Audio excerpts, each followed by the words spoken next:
Masechet Gittin Daf Ayin. We continue our journey into Talmudic medicine.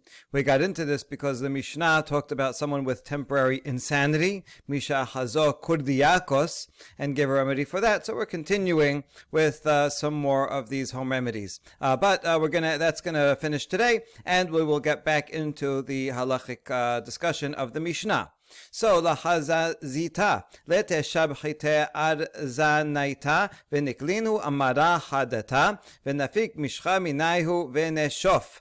For lichen planus, a skin disease, bring 7 large wheat kernels and roast them over fire on a blade of a new hoe, and then you take the oil from the wheat, rub it onto your skin. Rav Shimi bar asher avad le'lahu goy le'davad acher ve'itaseh. And in fact, Rav Shimi bar asher used this very remedy for a non-Jew who had that disease, the unspeakable disease, meaning sarat, and that the goy was healed. Sounds like Naaman.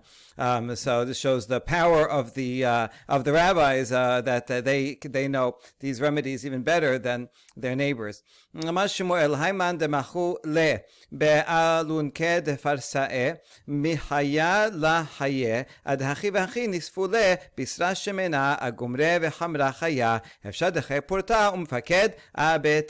who has these disease called Persian spears, he will not live. This is not something that you can get better from. However, nevertheless, you can feed the person, force feed him fatty meat, roasted over coals and undiluted wine, because by doing this, even though it will not make him better, he'll be able to live a little bit longer, and he can instruct his household with his will. So it's still good to keep him alive as long as possible. Amar Rab Idi bar Avin, Hayman tebala zibura mihaya lahaye adhachi v'hachi nashke rebi'ata tehala shamgaz efsha dechayapurtam faked lebete. And also similarly, someone who swallows a hornet is not going to live, but nevertheless you should give him a log of sharp vinegar, and that way he can live a little bit longer and again have time to instruct his household, give his financial will, ethical will, and say their goodbyes. Amar Rabbi Yoshua ben Levi achal besar shor belefet velan belebana belele 14 o 15 betkufat Tammuz achazato achilu. Now, someone who is well, these are some things that are dangerous and will get sick if they do them. Rabbi Yoshua ben Levi says if you eat ox meat with a turnip and the person slept by the light of the moon on the night of the 14th or 15th of a month in the summer season, he will get achilu, a severe fever. Tana. Also, if you fill your stomach with anything, you eat too much, even if it's a good thing, too much of a good thing, also will have this severe fever. Amar Papa, afilu mitamre. Papa says even dates are very good, but too much of a good thing is still bad. Pishita. So he says, obviously, right? You just said if you fill your stomach with anything, it's not good. So doesn't that include dates? Isn't that obvious? Sakadatecha mina ho'ilva marmor tamre masbe'an shahnan umshalshelan umashiran vela mefankan emala kamashmala. No, I might have thought that dates are an exception because we learned about dates that they satisfy the body, they warm it up, it's a laxative, it strengthens the body, they do not spoil. And so therefore, since it has so many good things, you might think the more dates, the better. And therefore, Papa says, even dates, even though they're so good, too much even of dates is not good. My achilu. Now, what is this disease called achilu? Amadabi el azar esh shel asamot. It's fire of the bones and inflammation. My esh shel asamot. Amadabaye esh garmeh. And what does that mean? Fire of the bones. It's esh garmeh in Aramaic. My asute, and what's the remedy for it? Amarabaya amrali em kulehu shakyane telatash v'shib'a utresar v'hai ad dim tase. Abaye said in the name of his foster mother and aunt who brought him up, he said, this is the solution for any medicine that you need to drink. It's usually that you drink it for a given amount of time, 3 days, 7 days, 12 days. However, for this, you just keep drinking until it's healed. That is the remedy. כולהו שקיינא אליבא רקנה, והי בתא דאכל ושתה ועייל לבית הכיסא ונפק מה שידע, ומייתו לבונה דשיטה דתלפחה, ובונה דחמרה עתיקה, וניג בלין הוא בהדה הדדה ונחוב ונכרוך בסדינה וניגדה ונגנה ולקה דנוקמה עד דקאה בנפשה וכי כאל לשקלה לסדינה מינה ואילה הדד אילה ו. So not only do you have to drink a concoction until you get better, not for a given amount of time, also another difference is that other drinks that you have to drink for medicinal purposes, you should drink with an empty stomach.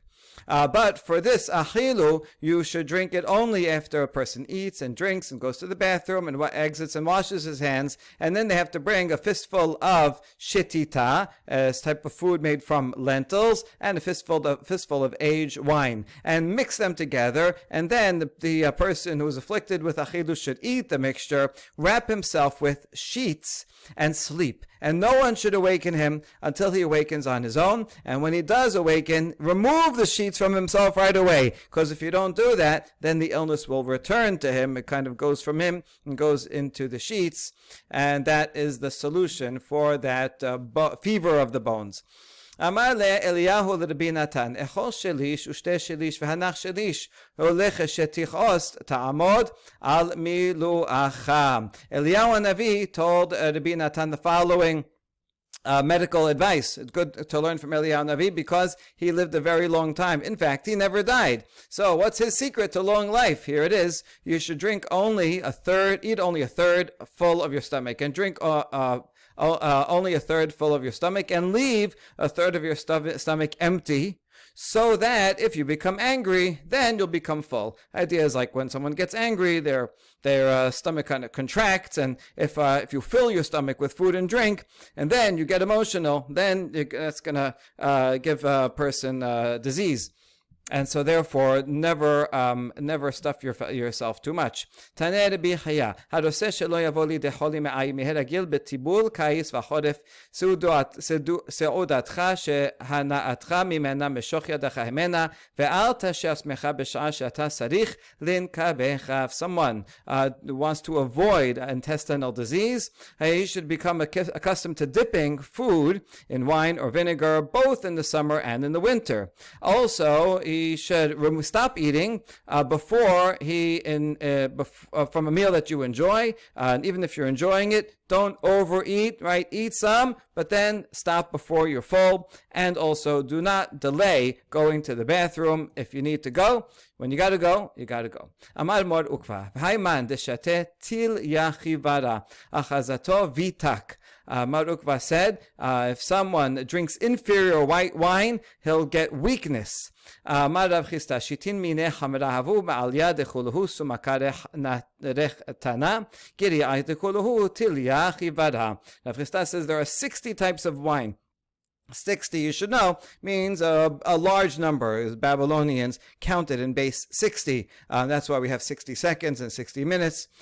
So 60 is saying a lot of different types of wine. The best of all of them is red, fragrant wine. The worst of them is this inferior white wine. Do not drink it. It will cause weakness. Amar Rav Yehuda, Hayman diate besfarne nisan gabenu rav sheyef mishhav enafek v'yatib beshimsha ahazato vitak. Someone who sits near fire during the mornings in the month of Nisan and rubs himself with oil and then goes and sits in the sun will be afflicted with weakness. Tenor Banan, Hekiz dam v'shimesh mitato havyan lo banim vitakin. Hekizu shenehem v'shimshu havyan lahem banim ba'ale ra'atan. Bloodletting was a common remedy for all kinds of diseases. The idea was you let the blood and the bad stuff goes out with that blood, and then they, even though they knew that it causes someone to be faint, they let out a lot of blood. Nevertheless, they thought that eventually the person gets better. So because after letting blood, a person can be very faint, so you have to be very careful not to do too many activities after that. So in that context, they say, if someone lets blood and then has relations with his wife, will have weak children. If both of them have let blood just then, and then they have relations, their children will be affected with a disease called ra'atan. Amada Papa, la amare ela de la ta'imidi, ava ta'imidi letlan bar. Papa says that's only if they don't eat anything after letting blood in between. But if they eat something, then they'll be okay. Like today, when you give blood, you have to make sure to drink some juice, eat something, and then you feel better. Amada Baba Rav Huna, bamin haderech v'shimesh mitato havyan lo banim vitakin. Similarly, someone who's traveling on the road, it's not like traveling today, you go in a car and a train. There, traveling was very exhausting. Someone comes back from a trip, and they engage in relations, also those children will come out weak. Al yishamesh mitato ad sheyeh shi'ur hasi mil. Mipnei sheshed bet hakiseh melaveh imo, v'im shimesh havyan lo banim nichpim. If a person goes to the bathroom, he should not engage in relations with his wife until the time it takes to walk half of a meal, because there's a demon in the bathroom that accompanies him. But I guess the demon is kind of impatient, so if you wait a few minutes, then the demon will go away. And if he does have relations without waiting that time, the children will be epileptic. Tenor banan, hamshamesh mitato me'omad ochazto avit, miyushav ochazto dalaria. He milmala v'hu milamata ochazto dalaria. Person who has relations standing up will have spasms. Sitting down will have this disease called dalaria, and if she is on top, also the children from those relations will have dalaria. My dalaria, Rabbi Yosha ben Levi, sam dalaria dar dara. The Gemara doesn't say what dalaria is, but does say that the remedy is dar dara. My dar dara sounds like kos v'dardar, like in Bereshit, means thorns. Amada Bayem Morika de Hoches, talking about saffron of thorns. Rapapa alis ubala le, rapapi alis veshadi le. Rapapa would chew it and swallow it. Rapapi would chew it and spit it out. They're close. Rapapa and rapapi, two different sages, and they had slightly different formulas for this remedy. Amada Baye, Misha no baki bederech eres lete shelosha kefize korteme de hoche. Veni dokinhu venishlikinhu behamra. It says someone who is impotent, he should bring 3 vesselfuls of saffron thorns, grind them, boil them in wine, and drink the mixture. Amar Rabbi Yochanan, hen hecheziruni lena'aruti. Rabbi Yochanan says, I tried that very remedy, and it brought me back to the vigor of my youth. This is interesting because Abaye is a 4th generation Amora in Bavel. Rabbi Yochanan is the most important Amora in Eretz Yisrael from the 2nd generation.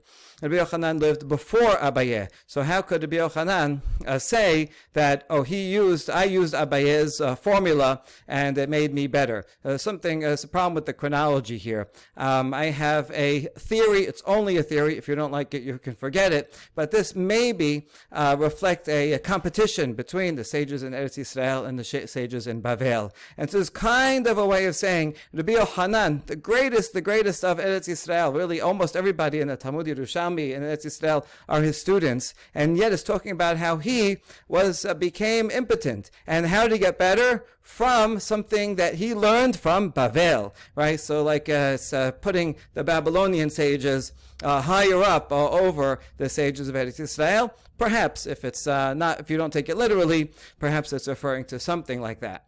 Okay, שלושה דברים מכחישים כוחו של אדם, ואלו הן פחד, דרך ועוון. פחד דכתיב לביס אחד חרא זבני כוחי, דרך דכתיב עינה בדרך כוחי, עוון דכתיב כשל בעווני כוחי. 3 things diminish a person's strength: fear, traveling on the road, and sin. And each of them have a pasuk, all from Tehillim.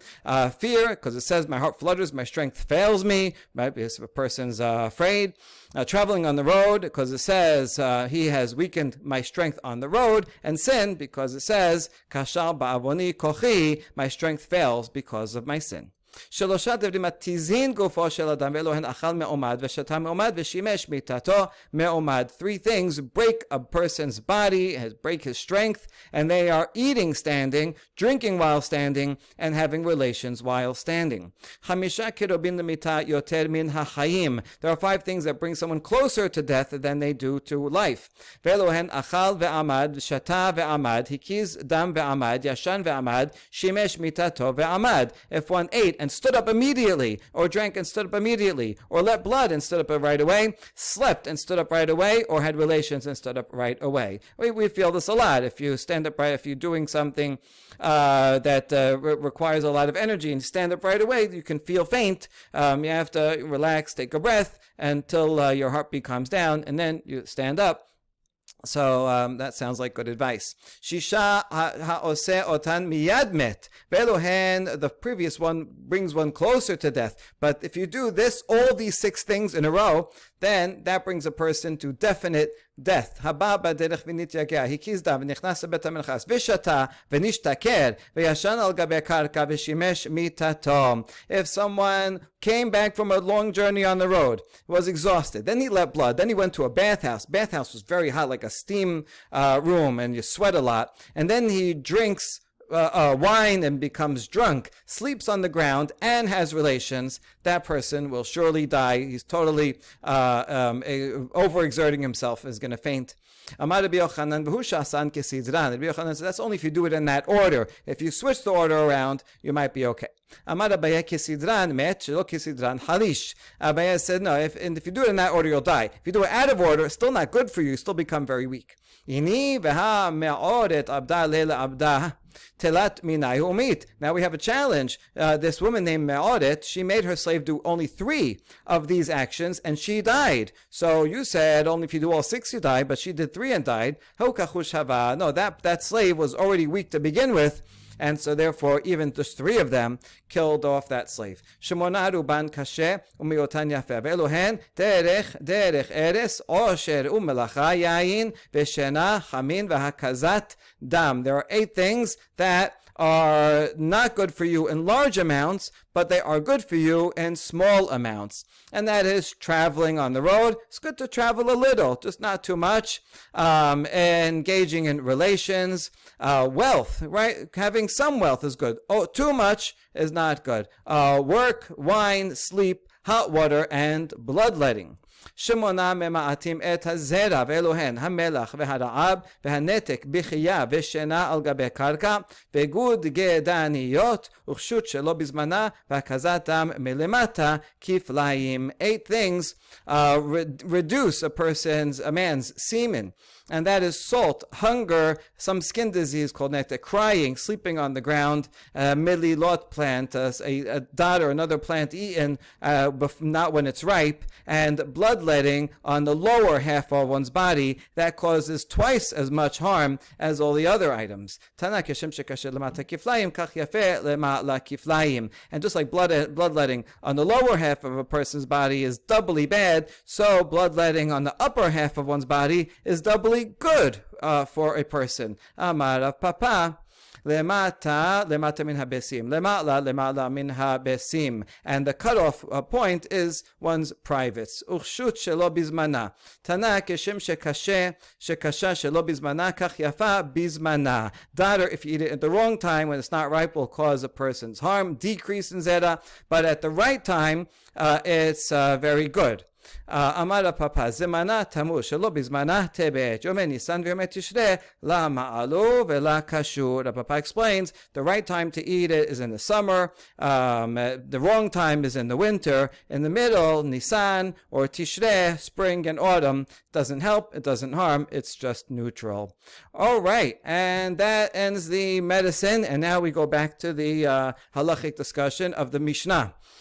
אמר, כתבו גט לאשתי וחזתו קור דייקוס וחזר ואמר אל תכתבו, and דבריו האחרונים כלום. The Mishnah taught that if a person, when he's well, tells someone, 2 people, write a get for my wife, and then he got this cardio, meaning some kind of mind disease, and he has temporary insanity, and then he said, know what, I take it back, don't write it. We ignore his second words and we go ahead and write it. Now, Machloket. Amar Rabbi Shimon ben Lakish. Kotvin v'notin get la'altar. Resh Lakish says we give it right away, even while he is temporarily insane, because he gave the directive when he was fine. So we can continue and do it even while he has this temporary insanity. Rabbi Yochanan amar en kotvin ela yishtapeh. Rabbi Yochanan says, no, you have to wait till he gets better again. You can't give it while he's insane, because even though he said beforehand, give it, and then he became insane, still, at the time that he's writing it and giving it, the agent, at least according to the Rabbi Yochanan, is acting as an extension, a current extension of the husband. And the husband, if he does not have dat, he himself could not give it now, so then we can't give it now either. Rather, you have to wait till he gets better. Once he gets better, we don't need him to repeat his command to write it again. We can go by his original command. So that's what the Mishnah means. That's how it's effective. That if he said kitvu get lishti, we can ignore his statement, don't write it, because he said that while he was insane.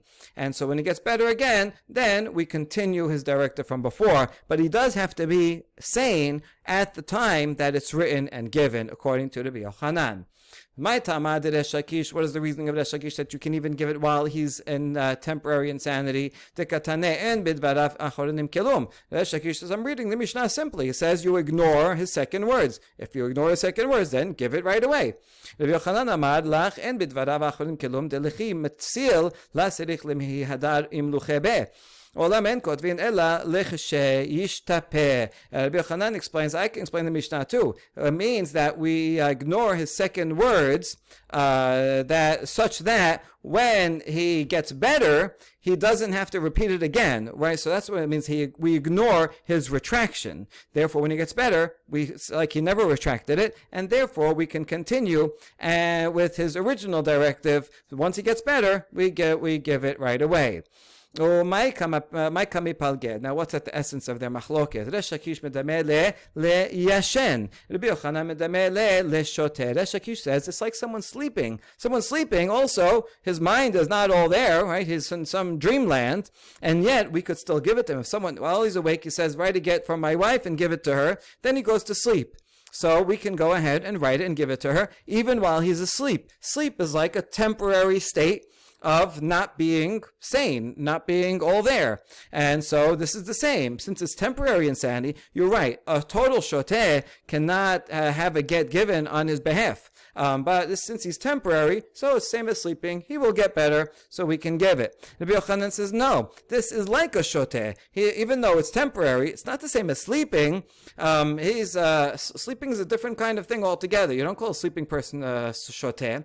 This person is a shoteh. If he was a shoteh, he would not be able to give a get or have anyone give it on his behalf. Even though it's temporarily shoteh, but right now he is shoteh, so we can't do it. You have to wait till he gets better. So this is a kind of in-between, because it's temporary, is kind of like sleeping, but he really is insane, so it's more like someone who is permanently insane. That's the essence of their machloket.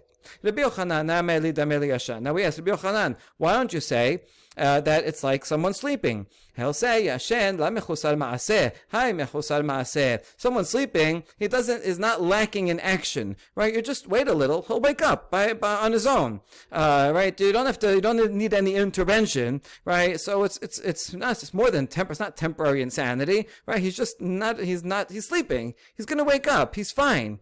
Whereas someone who has temporary insanity, kurdiakos, you have to do an intervention. You have to give him, remember, the meat and the wine. You have to do an intervention in order to get him better. He has a condition, and he'll remain in that condition until you get him better. You have to do something. Therefore, it's more like permanent insanity than it is like sleeping. Resh Lakish, why don't you say that it's more like in a totally insane person, and therefore you should have to wait? And he'll answer, Shoteh la sameh biadan. Hi, sameh biadan. Bisrasu maka gumre v'chamra marka. No, it's different. Someone who's permanently insane, there's no remedy, right? He's totally, so that we have no help for him. We can never give a get on his behalf. But this person who's temporarily insane, we have the remedy. We said what it is. It's red meat roasted over coals with wine that's diluted with a lot of water. Since you have a remedy, so you can undo it any time. That's the same as someone sleeping. You can wake him up at any time. And so therefore, the Resh Lakish says, since you have a way out, that is called temporary, and therefore we can give it even while he is right now insane, just like we can give it while right now he is sleeping. And now we have a challenge. Did Rabbi Yochanan really say that you have to wait till he gets better? Didn't Rav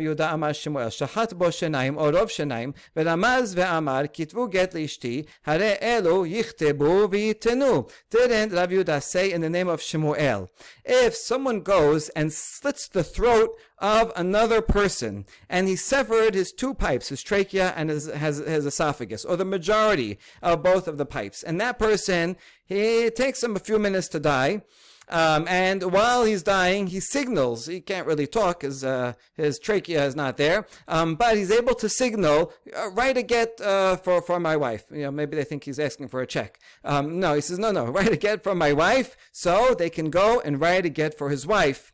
Now, this would have to be done relatively quickly. I don't know how long this guy is going to have. Usually when you do shechaitan, an animal, it does die very, very quickly, because there you slit the main arteries as well. This could be a case where you slit the two pipes, but not his main artery, so his brain might still be going for a little bit.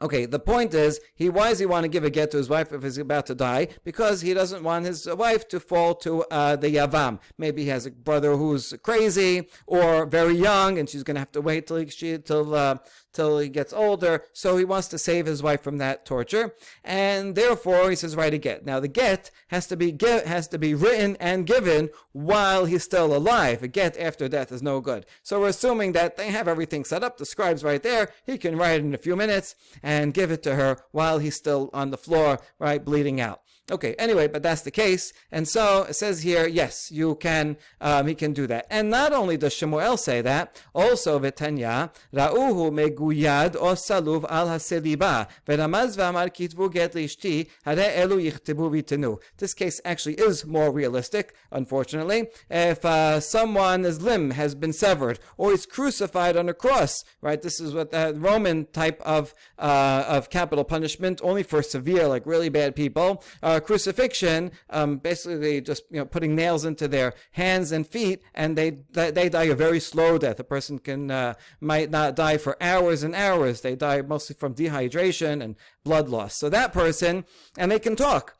So that person, while he's being crucified, he can say, write a get for my wife, and then he wants to save his wife from and being aguna, or from the yavam. And so they go ahead and they write it. So now what do you see here? Even though in these cases these people are definitely going to die, there is no remedy for having your neck slit, or bleeding out because of a severed limb or crucifixion. There's no remedy here, and yet we say yes, he can. If he says write a get, we write a get on his behalf. We don't have to wait till he gets better. That challenges Rabbi Yochanan, who said that we cannot write a get while the person is insane. Even though he said to write it when he was sane, we cannot write it when he has temporary insanity. We have to wait till he gets better. But why? But in these cases, there's no way he's going to get better, and yet we still go ahead and write it. So we answer, Hachi hashta, wait a second, these cases are not the same at all. Hatam data silutahi v'kichusha v'uchishuta hu da'it atchila be hacha data shegishtahi. You can't compare those. In those cases, his mind is lucid. But he's beginning to feel weak, that he's going to die, right? When the person's up on a cross, his mind is all there. He's dehydrated, losing blood quickly. And so he can't speak anymore because he's so weak. But his mind is still thinking, right? He's not a insane person. And so in that case, certainly makes sense. Just because he can't speak, so what? If he can signal in some way, like in our Mishnah, right? A person who's mute and he nods, that's good enough to go and write a get based on that. That's totally different from our case, where a person became insane. If a person is permanently insane, they can't give a get. If he's temporarily insane, then he can't give a get during that time period, even though he said before, we have to wait till he gets better, right? So if the body is weak and dying, that person can still give a get as long as their mind is okay. If their mind is not sharp, and even if their body is healthy, that person cannot give a get, because you need da'at, you need intelligence to know what you're doing in order for the get to be effective. All right, good. So that's a simple answer. Now we ask, did Shemuel really say that a person whose throat is slit, he's considered alive enough that he can say, go ahead and write a get, right? We consider the person still alive, even though his two tubes in his neck are cut. This contradicts something else Shemuel said. Shemuel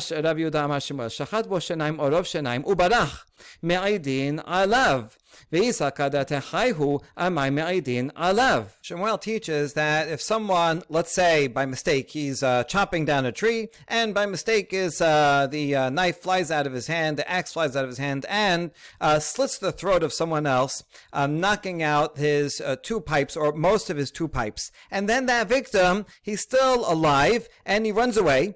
And now the witness that sees this doesn't see where the guy ran, and so doesn't see the person actually die. He saw that the victim, his neck is cut and two pipes are cut, but he doesn't know if he didn't see him die. Nevertheless, that witness can testify that this man died. He can go and tell the wife, listen, you can remarry. I didn't see your husband actually dead, but I saw him with his neck split open.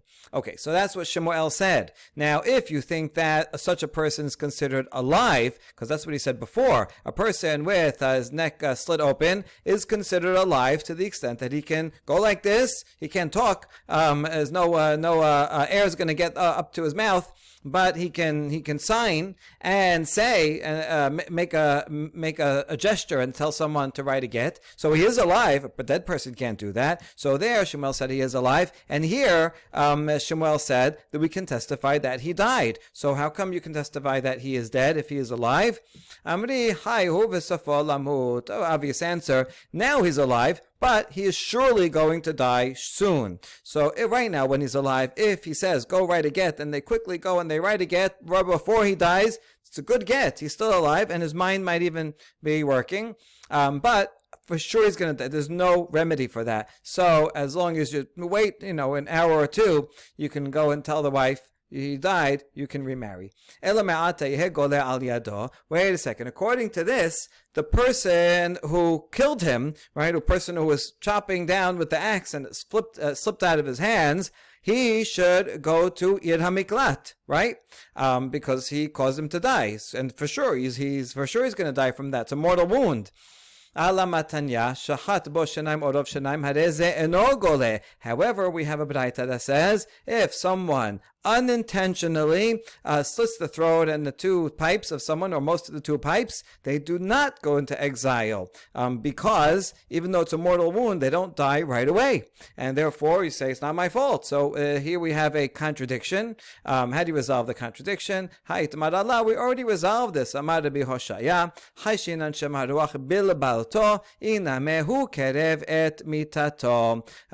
reason why the person does not go into exile is because we suspect that the wind caused his death to come closer. In other words, I accidentally slit his throat.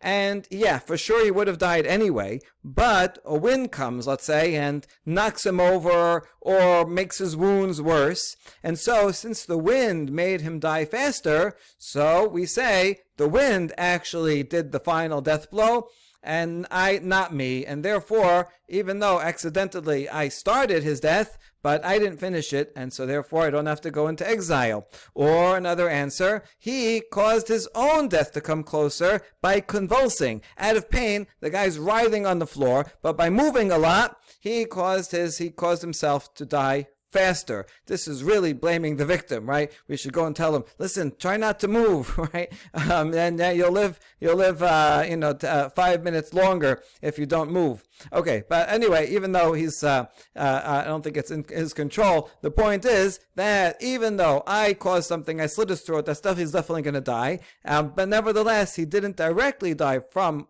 his final blow. was not from my ex, but rather because he was moving too much, and therefore I don't go into exile. So it's true that he definitely will die, and that's why the witness can say, yes, he's definitely dead. Nevertheless, even though it was a mortal blow and he will surely die, nevertheless, the person that kills him by accident does not have to go into Ir Miklat, because there could be another factor afterwards that caused his immediate death. Now, by Benahi, what will be a practical difference between these two answers? If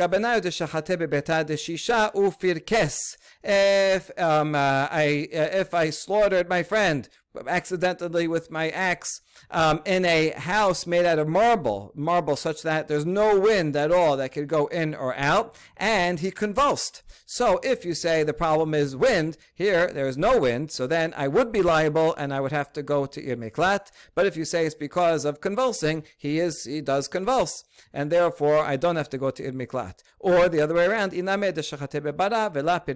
or if this incident happened outside where there is wind, and we see that he didn't move at all, so then, according to the one who says it's because of the wind, I don't have to go to Ir Miklat because there was wind. According to the one who says because of convulsing, here he didn't convulse, and therefore I would have to go to Ir Miklat. All right, we'll start the next section of the Mishnah, Nishtatek. If a person was able to speak beforehand, he became mute. He had some kind of speech impediment and unable to speak. But his mind is all there, right? And he can hear and all that. So what we do is we ask him, and he can nod and shake his head, and then we can give him a get. If he says, "Do you want to?" Should we write a get for your wife? And he says yes. Then we write it. Good. Wait a second. Maybe he has a different problem, that he always nods his head or always shakes his head, and therefore anything you ask him, he says, "Yeah, you want to divorce your wife? Yes. You want ice cream? Yes." Right? Do you like chopped liver? Yes. Okay. Then he has a problem. He's saying yes to everything, or maybe he says no to everything. Right? He says, "Do you want to remain married to your wife?" No. Right? Do you want to continue living together? No. So maybe he says yes to everything or no to everything. So therefore, how do we know that he really means it? Amar Rav Yosef bar Yomi, Amar Rav Nachman, Damrinan le beserugin. Oh, we ask him questions. We switch off yes questions and no questions. Right? Ask him a yes and ask him a no question. And if he gets them all right, then we know that his mind is there. Hold on, maybe he has some kind of movement that he nods his head and shakes his head, nods and shakes his head, and that's normal, and we happen to be timing the questions with his involuntary head movements. So the answer to that is Damrina lehad lav utren hen utren lav behad hen. No, we don't go yes, no, yes, no. Instead, we ask him a question with one no and two yeses, and then two no's and one yes. And so that way, nobody has an involuntary tick that follows a pattern of one, then two, then two, then one. And so therefore, we know that his mind is all there. He can't speak, but we can tell from his head gestures that he is really thinking, and he says, should we write a get? And he says yes, and we know that he means it. דבר רבי ישמעאל תנא, אומרים לו דברים של ימות החמה בימות הגשמים ושל ימות הגשמים בימות החמה.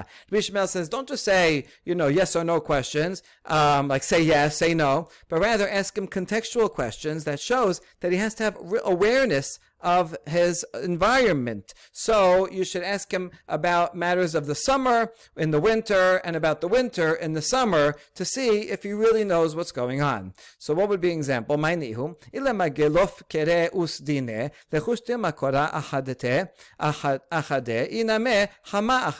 means they should ask him about a coat or a thin sheet, in other words, you ask him in the summertime, do you want a thick coat? And if he says yes, then we say, okay, it must be insane. Or you ask him in the winter time, do you want just the thin linen sheets? And he says yes, so we know he's crazy, right? Because it's cold. So, but that would not be a good proof, because sometimes people have chills, even in the summer, and they say, I need a coat, I just feel chill, even though it's the summertime. Or sometimes people feel very hot, even in the winter time, and he says, I want only a thin sheet because I feel overheated, even though it's winter. So it doesn't mean the person's crazy just because they want a coat in the summer. It could be that someone would would want that. Ela befere. Rather, must talking about produce. You ask him about something that's not in season. In the middle of winter, you ask him if they want watermelon, and he says yes. So you know he's insane. This wouldn't work nowadays because we have all fruits all year round. But back then, right, you have to see, does he have some awareness of what's going on, what season he's in, right? He doesn't have to know, the exact time. But if he knows that this is the season for apples, and he says yes or he says no, then that's a way to test whether he is sane or not. And if he says the right answers, then you can give a get based on his response. Baruch Adonai Leolam. Amen ve'amen.